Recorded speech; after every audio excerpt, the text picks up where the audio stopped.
तो मेरे प्यारे दोस्तों, एपिसोड की शुरुआत रोड पे होती है जहां युंगुल का संगीत सुनने के लिए बहुत सारे लोग आए होते हैं। तो वहां स्पाई 9 बैंड के 3 मेंबर जियो, जोंग और सूतक भी अपने बैंड के लिए चौथे मेंबर की तलाश में आए होते हैं। फिर वहां युंगुल मास्क लगाकर आता है और एक धमाकेदार गिटार प्ले करता है जिससे सभी लोग झूमने लगते हैं। फिर प्ले खत्म होने के बाद जोंग युंगुल को अपने बैंड में ऑडिशन के लिए आने को कहता है, पर युंगुल मना कर देता है। तो जोंग एक कैसेट देता है और कहता है कि इस गाने को सुनो, फिर मन करे तो आ जाना। इसके बाद युंगुल अपने लॉकर में गिटार रखने जाता है और उस कैसेट को देखकर सोचता है कि वह जाए या ना जाए। फिर वह जाने का डिसाइड करता है। फिर स्टूडियो जाने के बाद वह स्पाई 9 बैंड वालों के सामने 2-3 शर्त रखता है कि वह मास्क लगाकर ही गिटार प्ले करेगा और स्कूल और उसकी फैमिली पहली प्राथमिकता होगी। तो बैंड वाले उसके शर्त को मान लेते हैं। इसके बाद सीन शिफ्ट होता है ईचान की तरफ, जहां ईचान अपने दोस्त माजू से कहता है कि उसे सिंग्यून को देखते ही प्यार हो गया और वह उसका बॉयफ्रेंड बनना चाहता है। तो माजू कहता है, तुम्हारा दिमाग ठिकाने पर तो है ना? तुम जानते हो वह क्या चीज है? वह सियोन हाई स्कूल में 11th क्लास में पढ़ती है और वह सेलो प्ले करती है। जब वह स्कूल से बाहर निकलती है तो स्कूल के सारे लड़के फूल लिए और इंटरटेन एजेंसी के बहुत सारे मैनेजर उसके साथ काम करने के लिए एक हाँ के इंतजार में होते हैं, पर वह किसी को भी भाव नहीं देती है। समझे उल्लू के पट्टे, होश में आ जाओ। फिर आगे देखते हैं कि सिंग्यून एक पार्टी में सेलो प्ले करने जाती है। तो वहाँ ईचान और माजू भी पीछे पीछे आते हैं। तो माजू एक लड़के को दिखाकर बताता है कि वह सिंग्यून का बॉयफ्रेंड है और अमीर और हैंडसम भी है और शादी के लिए इन दोनों की फैमिली के बीच बात चल रही है। तो ईचान दीवार फांद कर पार्टी में चला जाता है। फिर सिंग्यून वहाँ सेलो प्ले करती है। तो पार्टी में सिंग्यून की सहेली सांघी ईचान को पहचान लेती है। फिर कहती है कि यह पार्टी मेरे पापा ने दिए हैं और तुम इनवाइट नहीं हो, तो तुम यहाँ क्यों आए हो? तभी वहाँ सिंग्यून आती है और कहती है कि इसे मैंने आइसक्रीम के पैसे देने के लिए यहाँ बुलाया है। इसके बाद दूसरे जगह ले जाकर सिंग्यून ईचान को कहती है कि तुम दोबारा मेरे पीछे मत आना, क्योंकि पीछा करने वाले जिंदगी में कुछ नहीं बन पाते हैं। तुम जानते हो एक परफेक्ट परफॉर्म देने के लिए मुझे कितना समय, कितनी तैयारी करनी पड़ती है। मेरे पास फालतू वक्त के लिए एक पल का भी वक्त नहीं है। तो ईचान कहता है, तुम्हारी जिंदगी तो एकदम बोकस है, तुम्हें क्या पता ये जवानी का दिन जिंदगी में दोबारा नहीं आएगा। तो तुम अपने आप को थोड़ा ढील दो और थोड़ा लाइफ में एंजॉय करो। तो सिंग्यून कहती है, अच्छा तुम्हारी पैंट की जीप खुली है, उसे तो संभाल लो। तो दोस्तों, ईचान का हाल तो देखें। अगले सीन में देखते हैं कि युंगुल स्पाई 9 बैंड में शामिल हो चुका है और एक धमाकेदार शो परफॉर्म कर रहा है और बहुत सारे लोग एंजॉय कर रहे हैं। फिर अगला सीन एमजे एंटरटेनमेंट कंपनी का होता है, जहां माजू अपने सेक्रेटरी से विदेश में होने वाले शो के लिए टीम सेलेक्ट किए कि नहीं किए इसके बारे में जानकारी लेता है। फिर यून डोंग जी को देखते हैं जो अपने पियानो को बजाने के बाद एक इंटरव्यू दे रहा होता है। तो माजू बाहर से उसकी बात को सुन रहा होता है। तभी उसका एक कर्मचारी आता है और उसे युंगुल का स्टेज शो को दिखाकर बताता है कि यह मास्क वाला लड़का बहुत अच्छा गाने के साथ अच्छा गिटार भी बजा लेता है। अगले सीन में स्पाई 9 के मैनेजर आते हैं और सभी को बताते हैं कि डोंग जी विदेश में शो कराने वाले हैं, तो इसके लिए कुछ बैंड का लिस्ट बनाया गया है और उस लिस्ट में तुम्हारा बैंड का भी नाम है। तो माजू बहुत जल्दी तुम्हारे परफॉर्म देखने आने वाला है। तो सभी यह सुनकर बहुत खुश होते हैं और पार्टी करने जाते हैं। तो वहाँ युंगुल को बताते हैं कि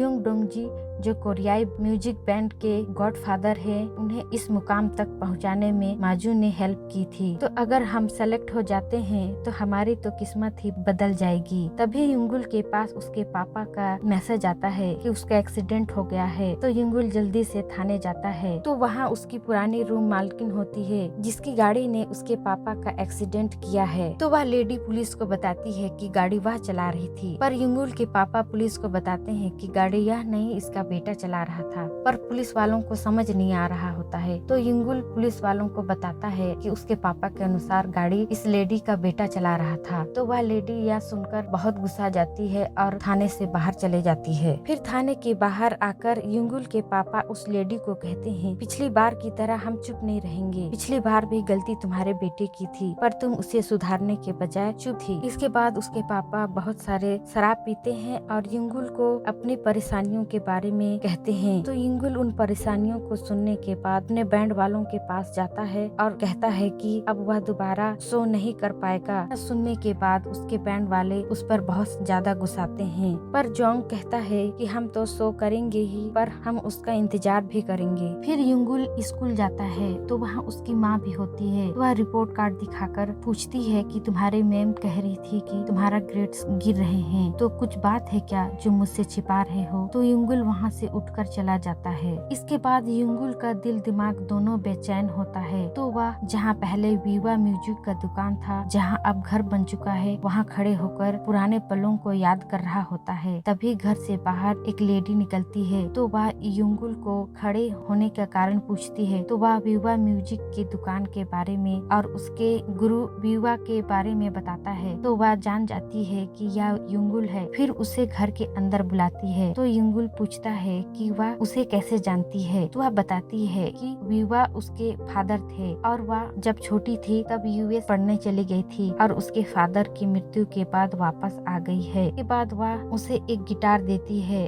और एक मैसेज सुनाती है जो उसके पिता ने अपनी बेटी को चिट्ठी में लिखे थे। वह बताती है कि एक बच्चा जो जानता है कि गिटार से कैसे बात करनी है और गिटार के जरिए दुनिया से कैसे बात करनी है, मैं इतने टैलेंटेड गिटारिस्ट से मिला। तो युंगुल उसके गुरु के मैसेज को सुनकर रोने लगता है। फिर वह गिटार के साथ एक पार्क में बैठा होता है। तभी उसे उसका गुरु दिखाई देता है। तो वह उसे कहता है कि वह डिसाइड नहीं कर पा रहा है कि वह अपने पिता के अनुसार या अपने दिल के हिसाब से जिंदगी जिए। तो उसका गुरु कहता है कि तुम आर्टिस्ट हो, तुम्हें पता है क्या फैसला सही होगा। फिर वह गिटार लेके सीधे अपने ग्रुप के पास जाता है और इसके बाद सभी प्रैक्टिस करने लगते हैं। और वहीं दूसरी ओर ईचान सिंग्यून की जीप वाली बातों को याद करके शर्म के मारे जमीन में लोटे जा रहा होता है। तभी उसका दोस्त बालसुन जोर जोर से गाने लगता है। तो ईचान उसके पास जाकर उसका बाल हटाकर पूछता है, बालसुन मुझे एक लड़की से प्यार हो गया है पर मेरे पास कुछ नहीं, तो मैं क्या करूं। तो बालसुन कहता है,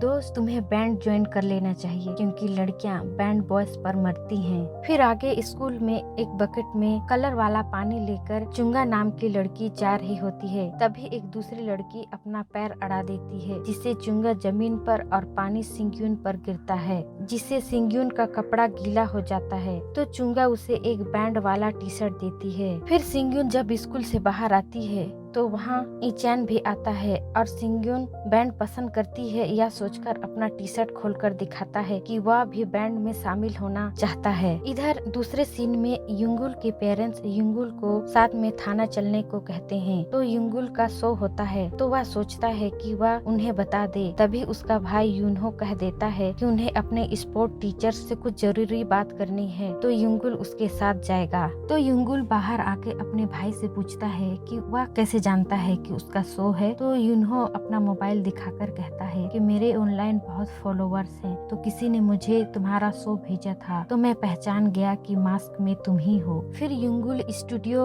जाता है तो जोंघो का बहुत ज्यादा तबीयत खराब देखकर वह परेशान हो जाता है और उसके लिए दवाई लेने जाता है। फिर दवाई लेकर जब वह आ रहा होता है तभी उसकी पुरानी रूम मालकिन उसे देख लेती है और युंगुल का पीछा करती है। तो युंगुल अपने दोस्त जोंघो को वह दवाई देता है। तो जोंघो सिगरेट पी रहा होता है तो वह सिगरेट युंगुल को पकड़ा देता है और दवाई खाने लगता है। फिर जोंघो ज्यादा दवाई खा लूंगा तो शायद जल्दी ठीक होऊंगा सोचकर और दवाई खाने लगता है। तो उसके दोस्त मना करते हैं। तो इधर दूर से वह लेडी देखती है और सोचती है कि ये सब यहाँ बैठकर नशा कर रहे हैं। फिर थाने में पुलिस उस लेडी को बताती है कि फुटेज मिल गया है तो बेंगो को सजा मिलेगी। तो वह लेडी युंगुल के पिता को कहती है, मेरे बेटे को सजा दिलवाकर बहुत खुश हो रहे होगे ना। तो तुम्हारा होशियार बेटा युंगुल के बारे में जानते हो, वह अपने आवारा दोस्तों के साथ सिगरेट शराब और नशीली दवाई सब कुछ लेता है, उसका तो ध्यान कर लो। और इधर अगले सीन में युंगुल को उसके ग्रुप वाले कहते हैं कि जोंघो का तबीयत खराब है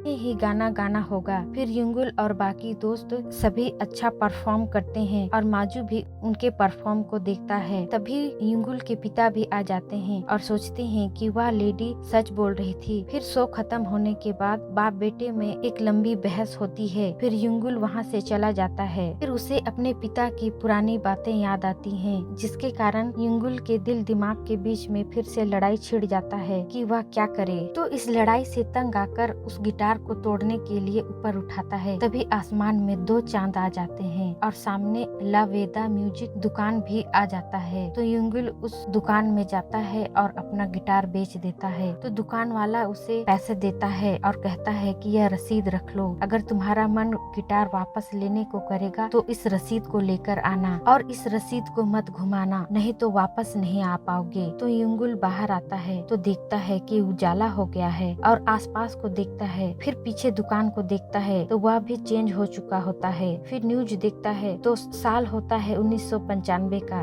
तभी ईचैन और माजो आते हैं। तो ईचैन युंगुल को यू डोंग कहकर पुकारता है और कहता है कि हम आपके बैंड में शामिल होने आए हैं। युंगुल ईचैन का नाम सुनता है और उसका रिएक्शन होता है। ये एपिसोड एंड हो जाता है। तो फ्रेंड, एक्सप्लेनेशन पसंद आए तो लाइक एंड सब्सक्राइब जरूर करें। धन्यवाद।